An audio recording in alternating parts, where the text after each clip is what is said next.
뉴저지 예비선거가 나흘 앞으로 다가온 가운데 팰리세이드 파크의 시의원에 도전하는 후보들의 막바지 선거운동이 치열하게 진행되고 있습니다. 정치인들과 주민들이 주요 현안을 놓고 함께 토론하는 타운홀 미팅이 개최됩니다.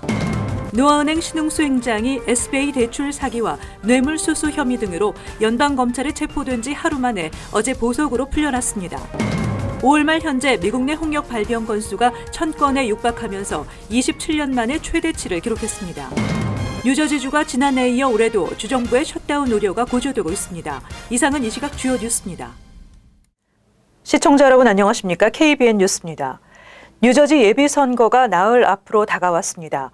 대표적인 한인타운인 팰리세이드 파크의 시의원에 도전하는 후보들의 막바지 선거운동이 치열하게 진행되고 있는데요. 후보들은 주민들과의 만남을 통해 자신의 공약을 홍보하고 아울러 주민들의 애로사항도 열심히 청취하고 있습니다. 내일은 투표 참여를 당부하는 캠페인도 열립니다. 임동규 기자가 취재했습니다. 뉴저지 팰리세이드 파크 민주당 예비선거를 나흘여 앞두고 후보들의 막바지 선거운동이 치열하게 펼쳐지고 있습니다. 예비선거에서 시의원에 도전하는 원유봉, 우윤구 후보는 매일 저녁 가가호호 방문을 통해 주민들에게 자신들의 공약을 알리고 또 주민들의 애로사항도 파악하고 있습니다. 반응이 아주 좋습니다. 많은 분들이 저와 비슷한 그런 이슈들이 있어요. 그래서 그런 이슈들을 같이 좀 솔브하자는데 많이 동참하고 있습니다. 어제 두 후보가 직접 만난 주민은 타운의 현안으로 주차 문제 해결을 첫 번째로 꼽았습니다. 다른 데보다도 레오니아하고 이렇게 비교를 해보니까 레오니아는 그 상가에 파킹 미터가 없어요. 그리고 거기도 이 퍼블릭 파킹 랏이 여러 군데가 있던데 여기는 그게 있으니까 특히 더 한인 상권들이 참 무너지는 것 같은 생각이 들더라고요. 주민들을 직접 만난 후보들은 유권자들이 타운 행정에 대해 모르는 부분이 너무도 많이 있다며 투명한 행정 집행이 꼭 필요하다고 말했습니다. 지금 현재의 그러니까 연봉에 나가는 거 이런 거를 서류를 보여주시면 깜짝 놀라세요. 그리고 이제 시의회 자체가 행정부의 지배를 받고 있다는 것 같도 모르고. 팰리세이드 파크 유권자 협의회와 시의원 후보들은 내일 6월 4일 예비선거 참여를 당부하는 거리 캠페인을 실시합니다. 내일 오전 10시 30분 타운홀 앞에서 출발해 브로드 애비뉴 주변 업소들을 방문하여 유권자들의 투표 참여를 당부할 계획입니다. KBN 뉴스 임동규입니다. 정치인들과 주민들의 주요 현안을 놓고 함께 토론하는 타운홀 미팅이 개최됩니다. 시민참여센터와 한인단체들이 한인들의 관심사항을 주제로 마련하는 자리인데요. 오늘 기자회견을 통해 참여를 당부했습니다. 시민참여센터가 개최하는 타운홀 미팅은 존 리우 뉴욕주 상원의원과 론킴 뉴욕주 하원의원 등 지역 정치인들 그리고 시민참여센터, 민권센터, KCS 등 한인단체들과 시민들이 함께 드림 액트, 서류 미비자 운전면허 발급, 하우징 법안 등 뉴욕주 주요 현안들을 주제로 자유로운 질의응답 시간을 갖게 됩니다. 시민참여센터는 이민자들을 위한 예산 책정과 법안 통과를 위해서는 주민들이 함께 목소리를 높여야 한다며 한인들의 관심과 참여를 당부했습니다. 뉴욕주가 민주당이 다수당이 되면서 변화된 상황들이 좀 많이 있고 또 그동안 우리가 꿈꿔왔던 여러 이제 가능성 있는 법안들이 좀 더 가능해 보이지는 상황에서 우리 한인 커뮤니티가 좀 더 열심히 참가해서 이런 그 의원들이 의회에서 더 열정적으로 일을 할 수 있게끔 하는 것도 타운홀 미팅에서 우리가 기대를 하는 그런 내용들입니다. 타운홀 미팅은 6월 6일 오후 6시 플러싱 대동연회장에서 개최되며 누구나 참여할 수 있습니다. 참가 문의는 시민참여센터로 하면 됩니다. 노아은행 신흥수 행장이 SBA 대출 사기와 뇌물수수 혐의 등으로 연방검찰에 체포된 지 하루 만에 어제 보석으로 풀려났습니다. 신 행장은 어제 오후 맨하탄 소재 연방 뉴욕 남부 법원에서 열린 보석 심리에서 재판부의 보석 허가를 받고 석방됐습니다. 신행장은 제임스 코트 판사 주재로 인정신문 절차를 마치고 보석금 100만 달러가 책정돼 일주일 내로 보증인 2명과 함께 현금 2만 5천 달러를 법원에 납부하라는 조건으로 풀려났습니다. 신행장은 당초 29일 오후 인정신문을 받을 예정이었지만 혈압 문제로 병원 응급실로 옮겨지면서 하루 늦게 진행됐습니다. 신행장은 SBA 대출 사기 모의와 뇌물수수, 뇌물수수 모의, 횡령, 착복 등 4개의 혐의를 받고 있습니다. 5월 말 현재 미국 내 홍역 발병 건수가 1000여 건에 육박하면서 27년 만에 최대치를 기록했습니다. 이런 가운데 홍역 환자의 대부분이 뉴욕주에 집중돼 있어 뉴욕 시내 11개 병원들이 브루클린 윌리엄스버그와 락랜드 카운티 주민 중 홍역 백신 미접종자들의 경우 일부 시설의 출입을 금지하고 있습니다. 질병통제예방센터가 발표한 어제까지 미 전역에 보고된 홍역 발병 건수가 971건으로 1992년 2237건 이후로 27년 만에 최다 발병 건수를 기록했다고 뉴욕타임즈가 보도했습니다. 이는 5월 말 현재 1000건에 육박한 것이어서 1992년의 기록을 넘어설 것으로 우려되고 있습니다. 홍역 환자의 4분의 3가량인 700여 명이 뉴욕주에 집중돼 있으며 현재 미국 내 50개 주 가운데 절반가량인 26개 주에서 홍역 환자가 신고됐습니다. 질병통제예방센터는 종교적 이유로 백신 접종을 거부하는 주민들도 있지만 홍역 백신에 대해 근거 없는 불신이 퍼지면서 접종률이 떨어지고 있다고 지적하며 이런 추세가 계속되면 지난 2000년 홍역 퇴치를 선언했던 미국의 홍역 퇴치국 지위를 잃을지도 모른다고 밝혔습니다. 한편 뉴욕 시립병원들이 홍역 비상상태 지역인 브루클린 윌리엄스버그와 락랜드 카운티 지역 주민들이 병원을 방문할 시 홍역 백신 미접종자들은 일부 시설의 출입을 제한하고 있는 것으로 나타났습니다. 퀸즈 엘머스트, 맨하탄 벨뷰 등 뉴욕 시내 11개 병원에 따르면 브루클린 윌리엄스버그와 락랜드 주민 중 홍역 백신 미접종자들의 경우 중환자실, 내과, 인체 면역 결핍 바이러스 관련 시설 등에는 출입을 금지하고 있습니다. 그러나 미접종자가 백신 접종과 기타 진료를 희망할 경우 제한 없이 치료를 받을 수 있습니다. 이와 관련해 뉴욕대 랭건 병원과 마운트 사이나이 병원 등도 방문객을 대상으로 적외선 카메라로 체온 감시를 실시하고 윌리엄스버그 거주자의 경우 홍역 백신 접종 여부를 확인하고 있다고 밝혔습니다. 연방당국이 소셜 네트워크 서비스의 이민자 정보를 수집해 이민 신청을 거부하거나 사법기관의 이민자 색출 자료로 활용하고 있는 것으로 드러났습니다. 심각한 사생활 침해뿐 아니라 무차별적으로 악용되고 있다는 지적입니다. 도널드 트럼프 행정부가 사설 정보업체를 통해 반이민 정책에 반대하는 이민자들의 SNS 정보를 수집해 이민 신청을 거부할 수 있는 자료로 이용하고 있다고 의회 전문 매체 더 힐이 보도했습니다. SNS의 정보를 수집한 이 업체에서는 지난해 5월 트럼프 행정부가 국경을 넘는 미립국 가족들에 대해 부모와 자녀들 간의 강제 격리 정책을 시행할 당시 40만 명의 대규모 반이민 시위대를 집중 추적해 참가자 중 600여 명의 신상 정보를 연방당국에 넘겼던 것으로 드러났습니다. 연방당국으로 넘겨진 신상 정보는 이민 신청 시 기각할 수 있는 자료로 활용된 것으로 보입니다. 연방수사국과 내셔널 퓨전 센터에서도 정보를 함께 공유하면서 이민자들을 범죄자로 전락시키고 있다는 지적도 나오고 있습니다.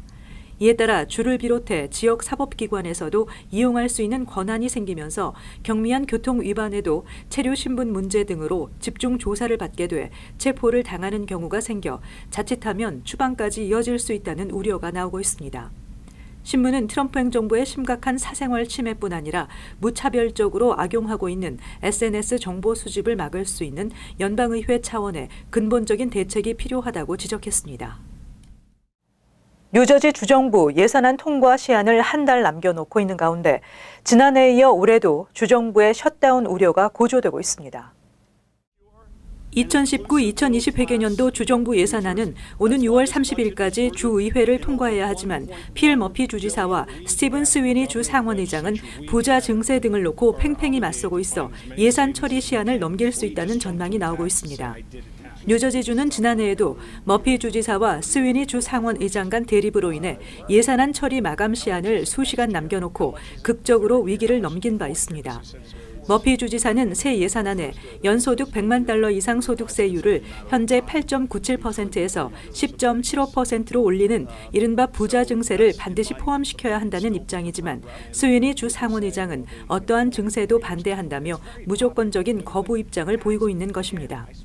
머피 주지사는 자신의 핵심 정책인 기호용 마리화나 합법화가 주의회에서 불발되면서 부자 증세만큼은 양보할 수 없다는 입장을 고수하고 있고 스위니 주 상원의장 역시 자신의 입장에서 한치도 물러날 뜻이 없어 예선안 처리 전망이 어둡다는 것이 정계의 분석입니다.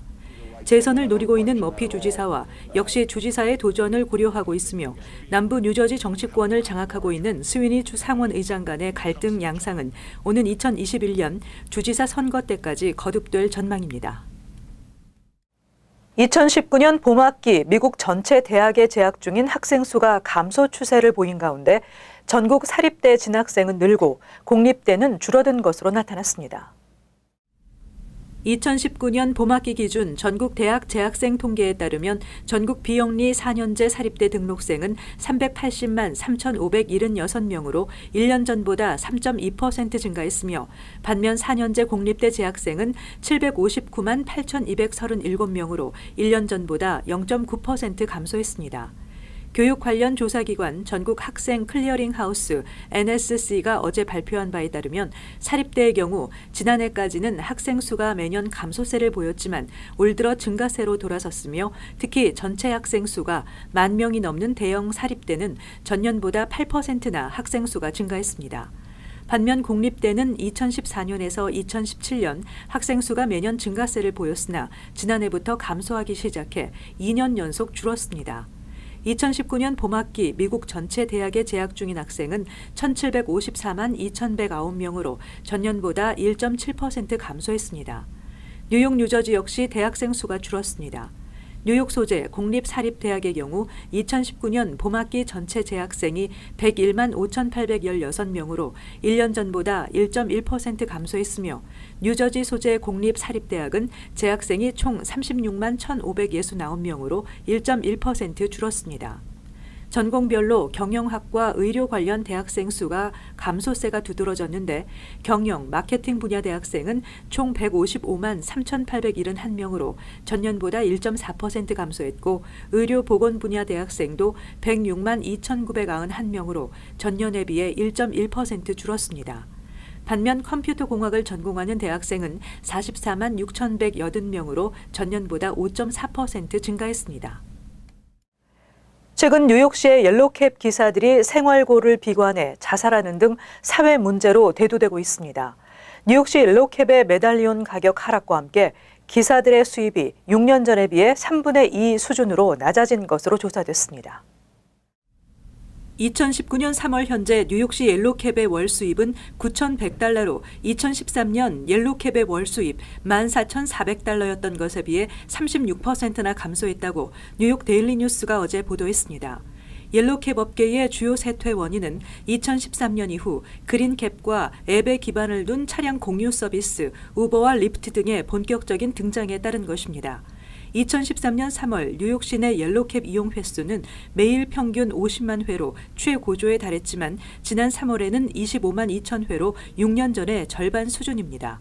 반면 우버와 리프트, 주노 등 차량 공유 서비스의 이용 횟수는 하루 평균 77만 회에 달했습니다. 메달리온 판매 가격 하락 등도 옐로캡 기사들의 생계를 위협하고 있습니다. 2013년 3월 평균 66만 2천 달러였던 메달리온 가격은 2014년 100만 달러까지 치솟기도 했지만 올해 3월 기준 평균 거래 가격은 21만 달러로 68%나 하락했습니다. 한편 지난 한 해 동안 생활고를 비관해 자살한 택시 기사의 수는 8명이며 이 중 한인을 포함해 4명이 옐로캡 기사였습니다. 뉴욕시 전철 내에 쥐를 찍은 동영상이 공개됐습니다. 쥐가 마치 폴댄스를 즐기고 있는 듯한 모습을 촬영한 동영상이 화제가 되면서 다시 한번 뉴욕시 전철 위생 문제가 지적되고 있습니다. F 전철 내 승객이 비어있는 좌석 위의 손잡이를 쥐 한 마리가 타고 올라가는 모습이 찍힌 동영상이 소셜 네트워크 서비스 인스타그램에 공개되면서 하루 만인 어제 67만 명에 가까운 사람들이 동영상을 시청하면서 화제가 되고 있습니다. 동영상이 게재된 인스타그램 계정에는 이것이 뉴욕의 일상이다. 이런 경우 때문에 나는 전철 이용 시 절대 손잡이를 이용하지 않는다. 다음부터는 장갑을 꼭 들고 다녀야겠다는 등의 내용의 댓글이 5,800여 건 가깝게 달리면서 뉴욕시 전철 위생 문제가 지적되고 있습니다.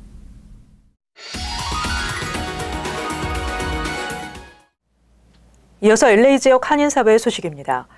한인사회의 커뮤니티 센터 건립 요구를 외면하고 아나무인격으로 임대업을 추진하고 있는 남가주 한국학원 이사회에 대한 논란이 커지고 있습니다. 이사회 자체 효력을 중지시킬 강력한 법적 제재가 필요하다는 지적입니다. 여준호 기자입니다. 윌셔 사립초등학교의 커뮤니티 시설 활용에 반발해 건물 임대 방안을 다시 꺼내든 남가주 한국학원 이사진. 이처럼 돈벌이에만 급급한 이사회의 독단을 막기 위해 더 강력한 제재가 필요하다는 목소리가 커지고 있습니다. 이제 미국 법에 따라서 이제 지금 법적인 절차에 들어가 있는 부분인데 언제 그 부분을 이제 접근을 할 건지 하는 부분은 이제 좀 더 고려를 하자는 입장이고 그 전에 우리가 대한민국 정부로서 할 수 있는 조치부터 먼저 취하고 우리 시민사회가 좀 먼저 나서서 좀 나가는 것이 방향은 그게 맞다고 생각을 합니다. 소송 등 법적 대응에 대한 구체적인 방안도 나오고 있습니다. 비영리 단체의 공금 유용 혐의에 대한 주 검찰의 회계 감사를 요구하거나 한국 정부의 재산권을 침해했다는 이유로 민사 소송까지 가능합니다. 특히 소송으로 남가주 한국학원에 대한 가처분 신청을 법원이 받아들일 경우 이사회의 효력 자체가 중지될 수도 있습니다. 그 주정부에서 이제 이런 비영리 재단, 논프로핏 그런 오르고니제이션에 대해서는 관리 감독이 심하거든요. 주정부에서 감사를 해서 주정부에서 그 사실은 이게 크리미널리 처벌될 수도 있을 거라고요. 그 불법 행위에 의해서 할 수도 있는 거고, 불법에 의해 손해배상을 청구할 수도 있는 거고, 이사들의 불법 행위가 나오면 그 이사들이 더 이상 일을 못하도록 중지시킬 가능성도 있는 거죠. 그게 인정이 된다면. 분규단체 지정에 이은 이해 못할 시설 임대 추진으로 이사진 전원에 대한 퇴진 압박도 커지고 있는 상황. LA 총영사관은 한국학원 이사진이 윌셔 초등학교에 대한 임대를 강행할 경우 대한민국 정부로서 할 수 있는 모든 조치를 취할 예정이라고 전했습니다. MBC 뉴스 여준호입니다. 한미동포재단이 새 이사회와 정관을 구성하고 정상화에 시동을 걸었습니다. 캘리포니아주 검찰이 임명한 임시이사회는 남가주 한인변호사협회, 한미연합회, 한인가정상담소, 세계한인무역협회 소속 이사 4명과 당연직 이사인 황인상 주 LA 총영사관 부총영사로 구성된 한미동포재단 신인 이사진을 발표했습니다. LA 총영사관은 캘리포니아주 비영리 법인법을 기초로 한 새로운 정관을 마련해 투명하고 적법하게 재단을 운영할 계획이라고 설명했습니다. 이 어려운 결정을 했기 때문에 앞으로 이전과 같이 그 재산이 부당 거래로 인해서 개인 소유로 넘어가는 그런 일은 다시 발생되지 않을 겁니다. 그거는 정관상에서도 우리가 손질을 했고 또 새로 선임한 이사진들도 개인이 아니라 명망 있는 단체의 이사들로 선임을 했기 때문에 앞으로 투명하게 운영이 될 것으로 확신합니다. 한편 최초 정규 이사는 임시이사회를 통해 다음 달 발표될 예정입니다. 이어서 간추린 소식입니다. 퀸즈 베이사이드의 한인봉사센터 커뮤니티 센터가 11월 5일 본선거 조기 투표소로 지정됐습니다. 이에 따라 퀸즈 지역에는 기존 조기 투표소 7곳 등을 합해 모두 14곳에서 조기 투표를 할 수 있게 됐습니다. 이번 추가 설치는 존 리우 뉴욕주 상원의원과 닐리 로직, 에드워드 브론스타인 뉴욕주 하원의원이 뉴욕시 선관위에 서한을 보내 베이사이드 지역에 조기 투표소를 설치해 줄 것을 요구한 데 따른 것입니다. 매사추세츠주의 한인 최모 씨가 지난 2017년 자신이 배팅한 스포츠팀의 선수 45명에게 욕설과 함께 협박하는 글을 올린 혐의로 기소됐습니다. 기소장에 따르면 평소 스포츠 도박을 즐겼던 최 씨는 자신이 배팅한 팀의 선수가 좋지 못한 활약을 펼치면 인스타그램에 접속해 인종차별적 욕설과 살해 협박 내용의 댓글을 남겼습니다. 최 씨는 유죄가 인정되면 최대 5년형에 처해질 수 있습니다. 올해로 20년째를 맞은 투자의 귀재 워렌 버핏 버크셔 해서웨이 회장과의 점심 경매는 지난 26일 온라인 경매 업체 이베이에서 $25,000부터 시작해 27일 오후 $350만 $100의 입찰 가격이 등장하면서 사상 최고가를 기록했습니다. 버핏은 지난 2000년부터 빈민을 돕기 위한 버핏과의 점심 자선 행사를 진행해왔으며 경매 수익은 샌프란시스코 빈민 구제단체 글라이드 재단에 전액 전달됩니다. 뉴저지주 뉴악 앤서니 엠브로스 공공안전 디렉터는 운전자의 안전과 홈레스들의 공공 지원을 위해 운전 중 거린들에게 현금을 주는 행위에 대한 교통법 집행을 강화하도록 지시했습니다. 경찰국에 따르면 최근 약 250명의 운전자들이 거린들에게 돈을 주는 행위가 포착돼 90여 명의 운전자들에게 $50 이상의 과태료를 부과하는 소환장이 발부됐습니다. 계속해서 환율과 증권 소식입니다.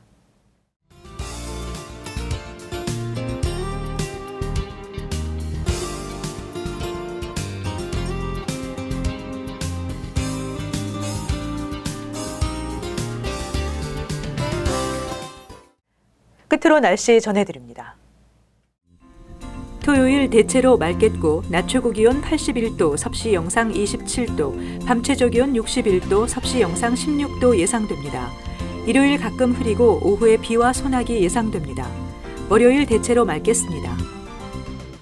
이상으로 KBN 뉴스를 마칩니다. 즐거운 주말 되시기 바랍니다.